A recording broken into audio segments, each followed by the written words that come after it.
birangiye ngiye mu ijuru we kandi mfite imana ideni. Urakaza neza mu rubanza, manza usengere abo hasanze. Data twese uri mu ijuru, ngarutse imbere yawe nanone nk'umuhirimbiri rwose Mana ufite ibyaha nk'iby'akagurube. Noneho Mana nzanye ikibazo cy'ingutu, ubanza uritabaza Gaburiyeli akagufasha n'ukuri kw'Imana. Si ibyo twakubajije, nugomeza kuzana ibibazo urajya mu muriro utazima. Ariko mwangegera mweka mbabaza ikibazo mu byataraze hano ayo matwi mbabwiye. Uremera neza ko waje mu rubanza, urashinjwa ibyaha byinshi cyane, shinjwa kuryana abagore b'abandi. Imana iraje,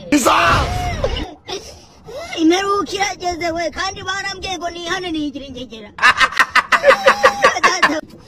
Kanirukanke isi irarangiye,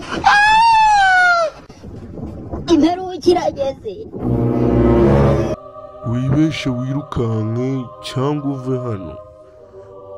Kuva hano wahageze ntibyemewe, ahubwo hama hamwe ujye mu ijuru.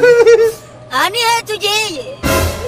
Ntumbwire ko ari ahantu hajyana abantu ikuzimu. Oya sininjira ntaho njya, ngajya kwihisha. Urajya kwihisha hehe? Icyambere na mbere ni uko uba wahageze, ibyo ukora byose urajya mu muriro utazima. Imana nitari ingegera, Imana niyo itari ikiwerewere, Imana niyo imeze nk'abantu. Imana nyine ntabwo imeze nk'abantu. Kugira ngo ubashe kuba wakomorerwa kujya mu ijuru, ugiye kuririmba indirimbo imwe y'Imana.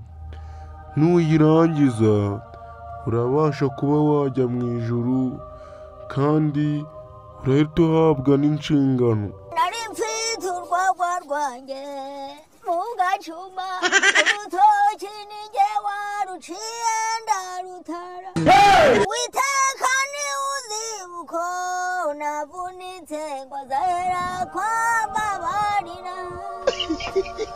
Yegera Nta yindi mikino dufitanye, tukajya ikuzimu, ndakwirukanye mu ijuru ry'Uwiteka.